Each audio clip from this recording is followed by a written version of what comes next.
我真的看着他们，那真的累心呢。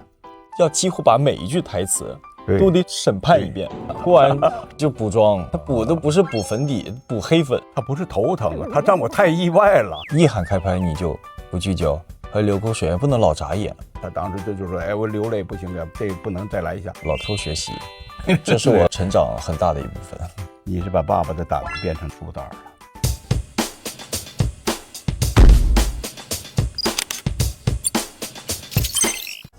海外的违禁品，他怎么跑到咱们这么小的地方来？你说天理会报应在我们身上吗？你们一直要逼我！小辉，你长大了，变得我都快不认识你了。大家好，我是丁永岱，我在电视剧《方圆800米》中扮演的是父亲陈宏斌，也是一个忠于职守的老警察。大家好，我是徐凯，我在《方圆800米》中饰演的是陈辉，他是我爸陈宏斌的儿子。请两位代入一下陈宏斌和陈辉的身份，来互相介绍一下对方和自己的人物关系。刚来到这个世界上，跟所有的孩子都一样，阳光向上，都是很健康的孩子。种种原因发生了变化，尽管他怎么样，他永远都是他儿子。作为一个儿子的角度去看待父亲，那我爸是一个正义的警察，非黑即白，没有模糊地带，就是正义。然后同时也是家里的精神支柱。网友也给这部剧起了很多的外号，如果让你们给《方圆800米》起一个晋江体的名字，你们觉得这部剧可以叫什么？父与子吧。方圆800米之我是焦裕勤。狗血的那种名字，没有焦裕勤就没有霍凯明，没有霍凯明陈辉会很幸福。我们有看到杀青的花絮里，你对于丁老师非常的依依不舍，在这次合作中建立起了怎样的父子情？我特别喜欢爸，就是喜欢丁老师。戏里爸的演技就不用说了，然后特别好，然后也会分享给我们他的一些想法也好，他的一些小建议。戏外爸就是一个特别有梗、特别幽默、特别风趣的一个人。丁老师对于徐凯又是怎样的感情？原来看过徐凯的很多作品啊，一直是把它放到那个上面的啊。这次怎么说呢？全新的认识吧。对我最后能够在这部戏里边下边的人物的走向上，很大程度我还受了徐凯这个儿子的影响。他这么年轻就坚持这么现实主义的创作方法，也对陈宏斌就对我这个父亲也是一个带动，我觉得非常了不起。我觉得一个年轻演员能把自己那个放掉，咱们不能叫他偶像包袱，还叫什么吧，能从零开始的，他在有意改变自己，想创造更好的更新的形象给观众，我觉得这是非常了不起的。就从这一点啊，我觉得徐凯将来真的是一个非常有前途的演员。陈宏斌是如何拿捏这种情与法的挣扎的？面对儿子可能是凶手的时候，挺倒霉的，一个普通人，一个好父亲，遇到了这么一个天大的灾难，这个事儿就降到这个身上了。其实他完全知道自己是个什么样的结果，很伤感的。最后抓，我完成了我一个警察该做的事情，为民除害了，维护了国家的利益、社会的稳定。但是呢，抓了以后，你面临的是家破人亡。从这一点来说，陈宏斌也是我们警察队伍当中非常了不起的警察。我们可能很多警察在遇到陈宏斌这样的情况下，我相信也都是这种选择。你觉得陈辉最怕什么？我觉得失望，爸妈都失望。其实到后面，爸已经对我很失望了，但是我也回不了头了。我只能说尽可能不被你发现，结果还是被发现了。如果可以改写这个故事，丁老师，你觉得陈宏斌有什么办法能够阻止悲剧的发生吗？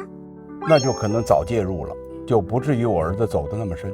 法律面前，你只能是悔恨。再一个就是这个儿子在他的心里边也是太好了，乖乖虎，一直就是哎呀哥们儿，一直这么带，他没有想到自己的儿子是这样。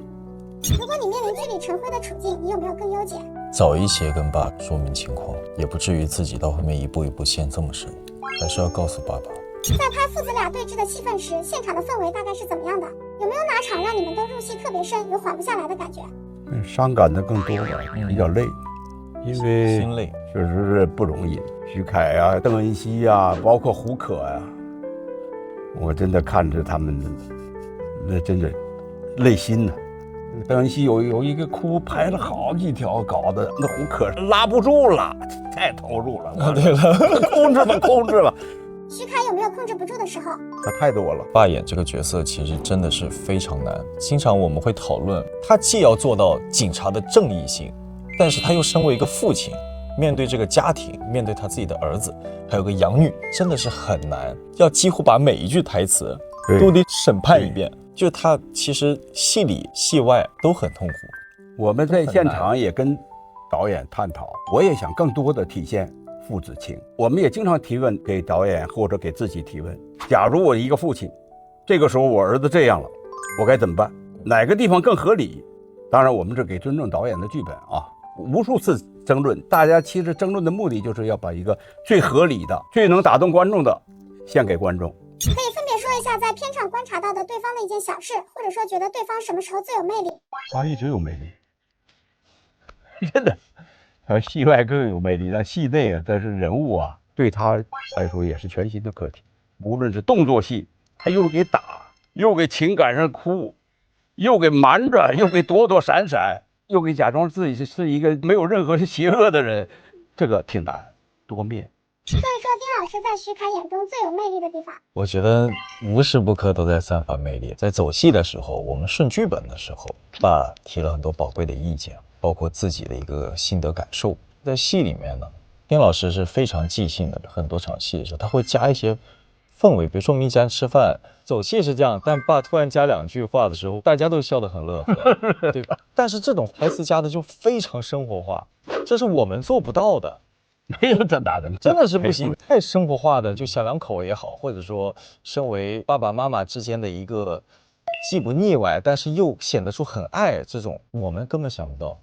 爸爸查线索什么各种东西，我们在走戏，我经常看我爸在旁边跟其他老师走戏在看的时候，都觉得认真的时候真的是非常有魅力。这次陈辉的角色网友叫矿区痞帅青年，你自己第一次看到定妆照是什么反应？自己要求的吧。我其实特别怕我跟妈妈和爸爸和宋哥站在一起，不像是这个框架内的人，我就非常担心。我定完妆的时候，我还在想疯狂看一下妈妈和爸爸，因为宋哥是白白净净的嘛，就我们就很怕我不像陈辉，贴近人物这种。拍哭戏会担心脸上黑粉掉粉吗？没那么严重。有好几场哭完就补妆，他补的不是补粉底，补黑粉。我最有成就感的就是每天回去卸妆的时候，你知道吗？就是那种人变干净了，就全是黑水。这个戏是在矿区，每天你就淋浴一冲脑袋，看的是黑的，对，很有成就感，感觉干净了。你有看到网友给你那个额头 P 了个月亮，说很像包青天吗？那是我第一场戏，第一个镜头上来就拍这场戏，后面发现画重了，你看我后面又浅回来了一点。那天太黑了，跟大家站在一起，感觉有点突兀了。之前演《琅琊榜》梁帝的时候，跟儿子也是斗智斗勇，这次又是跟儿子斗，你会不会觉得自己跟儿子做对这个命题杠上了？那也不一样啊。《琅琊榜》你这是一个利己者，这个因为什么呢？他有一个线在这儿呢，你儿子犯法了，国家你有一个纪律，现在你儿子越过这个东西了，你也知道你是一个执法者，你儿子现在违反你这个了，你怎么对他？你心里很清楚。这个戏说是一个警察抓小偷的故事，实际上很大程度它是情感。演过的父亲里，哪个儿子是最让你头疼的？陈辉是最让你头疼的儿子吗？他不是头疼啊，他让我太意外了。他是一个很快乐的孩子，很阳光的孩子，怎么他就有了这个事儿了？作为一个父亲，我接受不了的，致命，这是灭顶之灾呀！你这孩子如果带走了，你这家没了。我们只是留白，但是观众会想到这个两口子怎么办？你之前在《蜜桃》里被公认是最胆小的勇士，但是这次陈辉是一个胆大、心细、高智商的杀人犯，你觉得这个胆是从哪里借来的？在我爸旁边就不要聊这个话题了吧。他是遗传。对，我觉得是对遗传我爸。我爸他是一个胆大且细心的一个人。你没看弹幕吗？一个警察爸爸和一个医生妈妈的含金量，我觉得陈辉遗传到了很多爸爸妈妈的基因，非常好的基因。就是陈辉又懂一些药，但他又细心，基本上是很专业的。对，我去看那个棒棒冰在冰场，只是问了一下，并没有怀疑到，但是他马上就很敏感的打电话，这不是一般罪犯能够想到的。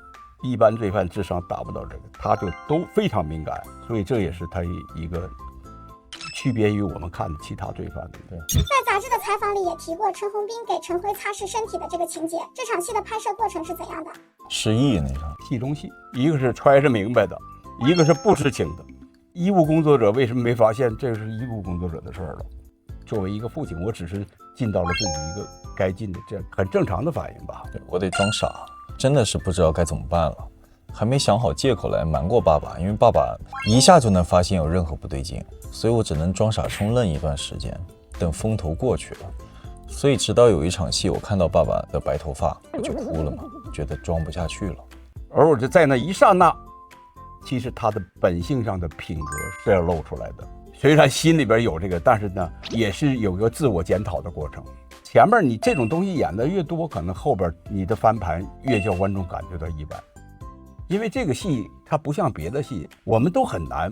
你戏一开始就把人物都给兜出来了，这是个老鼠，这是个猫，他要抓他，这个老鼠怎么办？你比如说警察，稍微演不到一点，观众会说你太傻了，赶快去抓呀！他替你着急，他已经走到你前面了。徐凯之前采访的时候有说过流口水的傻子怎么演，这次演一个装傻的戏份会觉得有难度吗？有流口水都还好，他最难受就是你真的是要呆滞，我的眼睛不聚焦，但我一不聚焦我很难受，我的眼睛是要放空，一直不聚焦我就很头晕，因为你一天下来有好几场戏，你起码好几个小时，一喊开拍你就不聚焦，还流口水，还不能老眨眼，不是难就不舒服。他在情感上还给控制了，心里边还给有个自责吧，我干什么了？但是没办法，就忍着吧。你这个还给控制，所以挺不容易。我们拍了几次，他还哭流泪了，那不能流，擦掉了我们好几次。因为演员他太感性了，有的时候一下在这个规定情节上他进入了，他投入了，你就哭出来，那你等于暴露了。他当时就说：“哎，我流泪不行，这不能再来一下。”从之前的晋江男主到这次的禁欲系男主陈辉，怎么看这个赛道的突破？肯定是感谢有爸爸妈妈这么好的前辈带着，我们在现场学到了非常多的东西。爸，你很多时候不知道，你在拍你们的戏份的时候，我偷偷在看。我说哦，老爸这么演这一场戏是吧？我想一下，那我就大概心里有底了。偷师，因为爸是在警察局那一撇的，跟他们分析，我是这一撇，其实是剧本上是挨得很近的，所以我不知道爸他们演的这个方式，我就一直学习，一直看，我心里有个底了，老偷学习，这是我成长很大的一部分。他一直在挨打嘛，你演武力值最低的角色是一个什么体验？太憋屈了，有时候一天的通告，我演的时候崩溃了。早上第一场戏杀霍开明，杀完霍开明回家跟爸爸妈妈一家人团圆吃饭，吃完饭晚上被路源打，路源打完之后霍开明桥下威胁我，一天下来就反反复复没效果。有些时候中间插一场戏，我爸怀疑我还得躲我爸的眼神。他身体素质还真的还是可以的。你像几个动作戏，路源打他的形体真的就太真实了。还有这个霍开明、涂松岩，跟他这个真来了，他也要求人家真来，真下死手了。我一看这个确实付出太不容易，太不容易了，吃了太多苦了。主要霍大爷太危险了，爸你都不知道，哎，我跟他拍戏我都拍出阴影了，老放火，你这受得了？他一出现就有火点。涂松岩这回改变也很大，他叫我挺惊讶，这回他也是真的全新突破。有几个很简单的问题清单，你们必须在3秒钟内同时用手指指向对方。Ready go！ 谁更会讲冷笑话？会一点点，对。谁是吃货？都是吃货，吃货父子档。爸会评价的，爸吃完东西得评价。组里的豆哥老怕我爸了，你这个买的就淡了一些。我跟你说，炒这种菜就应该弄点什么。你的厨艺有没有展示给爸爸？肯定没有，哪敢啊！爸一看就很会做饭那种。对，谁的角色更惨？我觉得爸爸没有，他从体力各方面到心力更凄惨。我们起码就是我们去矿区几次，粉尘很大嘛，吸的也是滚，但是他经常在这里边，我喽，还是不得了。谁更适合当卧底？那应该是我了。谁的演技让对方更害怕？我爸。谁的胆子更小？肯定我胆子小，我胆子小真的假的？因为我害怕的事情都摊上了，我怕这件事情是这样，结果正被我儿子这个戏里边折磨的胆子真的不敢大了。